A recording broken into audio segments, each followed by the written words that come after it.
ধন্যবাদ। প্রশ্ন যেটা আমি বুঝেছি, এই প্রশ্ন হচ্ছে এইরকম, আমরা বৈষম্যমুক্ত সমাজ বিনির্মাণের জন্য কোরআন হাদিস, রাসূল কারীম সাল্লাল্লাহু আলাইহি ওয়াসাল্লামের জীবন আদর্শ এবং সুফিয়া ইকরামকে মডেল হিসেবে বুঝি। এখন আধুনিক যুগে আমরা সেখান থেকে এসে ইবনে খালদুন, হেগেল, এদেরকে ওদেরকে মডেল হিসেবে মানতে পারি কিনা, তাদের মতবাদ বা তাদের সিদ্ধান্তগুলোকে আমরা মডেল হিসেবে নিতে পারি কিনা, প্রশ্নটা কি এরকম? তাদের সাম্যবাদী মতবাদ, তারা যে সাম্যবাদ নিয়ে যে মতবাদ তুলে ধরেছেন সেগুলোকে আমরা রোল মডেল হিসেবে নিতে পারি কিনা, অর্থাৎ রাসূল পাক সাল্লাল্লাহু আলাইহি ওয়াসাল্লাম এবং সুফিয়া ইকরামের পাশাপাশি তো ওলামা ইকরামগণ যারা বক্তব্য দিয়েছেন ওনারা রাসূল পাক এবং সুফিয়া ইকরামকে তুলে ধরেছেন, মানে আমরা তাদেরকে রোল মডেল হিসেবে দেখতে পারি। ধন্যবাদ।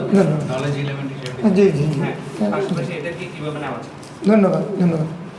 এখন প্রথম কথা হচ্ছে, আমরা রাসূলুল্লাহ সাল্লাল্লাহু আলাইহি ওয়াসাল্লাম এবং সাহাবা ইকরাম, সুফিয়া ইকরামকে সাম্যবাদের প্রতীক মনে করি। এবং এর বাইরে যে আমরা এখন যে আধুনিক যুগে, বিশেষ করে 18শো শতাব্দী থেকে যে আবার সাম্যবাদের একবার এক বিপ্লব হলো সারা পৃথিবীব্যাপী, এখানে অনেকে কাজ করেছেন। তো তাদের নীতিমালাগুলোকে আমরা কি সাম্য প্রতিষ্ঠার জন্য, বৈষম্য দূর করার জন্য গ্রহণ করতে পারি কিনা, বিশেষ করে এটা হবে হয়তো আমাদের মুসলিম সমাজ, মুসলিম কমিউনিটি এটাকে অ্যালাউ করবে কিনা, আমাদের কতটুকু চাইতে হবে হয়তো ওনার এই প্রশ্ন। তো সে আলোকে আমরা বলতে পারি যে যেই বিধান, যেই বিষয়গুলো মানে নতুন কিন্তু কোরআন হাদিসের বিপরীত নয়, কোরআন হাদিসের বিপরীত নয়, যেগুলোর মধ্যে মাসলাহাত আছে, মানুষের কল্যাণ আছে, এটার বিরুদ্ধে সরাসরি কোনো নস নাই। আবার নস থাকলেও কোনো সময় নস এটা দুর্বল হলে হবে না। আর চাহিদার প্রেক্ষিতে নস এটা যদি নস ক্ষতি না হয়, তখনও আমরা সেটাকে মানে আমরা রিসিভ করতে পারি। সেই কথাটা মানে আমরা যেহেতু আমাদের মদিনা সনদের 47 বা 52টা যে এগুলো তো সূত্র, সেগুলো তো ব্যাখ্যা করলে অনেক কিছু বের হবে। তো আমরা নতুন অমুসলিমও যদি কোনো সুন্দর কথা বলে, সেটাই মুসলমানরা রিসিভ করতে কোনো অসুবিধা নেই, যদি তার বিরুদ্ধে নস্য ক্ষতি না থাকে। নস্য ক্ষতি থাকার পরে যদি অবস্থার প্রেক্ষিত বলছে, কোরআন শরীফ বলছে যে মানে ফাক্তাও আই দিও, হাত কেটে দাও, তাহলে তোমারও তো হাত কেটেও না। বলছে কেন? বলছে আগে গিয়ে দেখো যে সে কেন চুরি করছে।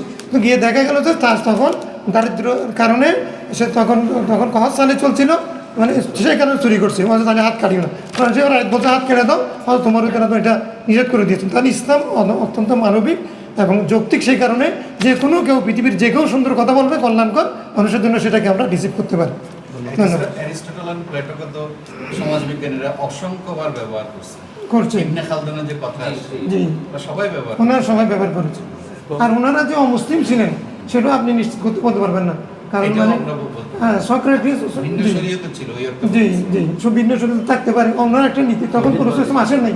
মুআহিদ থাকলে তো আমাদের হলো, সক্রেটিস শেষ পর্যন্ত মৃত্যুর আগ পর্যন্ত একটু সামান্য নীতি থেকেও সরেন নাই। একটা সামান্য বিষয় যে আমি জীবনে কোনোদিন নীতির বাইরে যাই নাই, নৈতিকতার বাইরে যাই নাই, এই মুহূর্তে আমি শেষ মুহূর্তে একটু সামান্য বিষয়ের জন্য আমি কেন মানে নীতির বিরুদ্ধে যাবো, আমার ফাঁসি হয়ে যাবে। মানে মুসলিম দার্শনিকরা ওনাদের ব্যবহার করছেন, ওনাদের ব্যবহার করতে সবগুলো অনুবাদ করেছেন মুসলমানরা। এটা বলা হয় যে মুসলিমরা যদি সক্রেটিস এবং অ্যারিস্টটলের বইগুলো অনুবাদ না করতো, এটা 1000 বছর আগে হারিয়ে যেত। বর্তমান ইউরোপ এই বই পাইতো না। বর্তমান ল্যাটিন ভাষা বলেন, ইংলিশ ভাষা যেগুলো ট্রান্সলেট করেন সবগুলোর মূল হচ্ছে আরবিক ভাষা।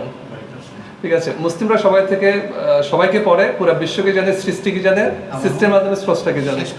আমাদের শেষ লাস্ট কোশ্চেনের পরে আমরা আবার আগের জায়গায় ফিরে যাব, প্লিজ।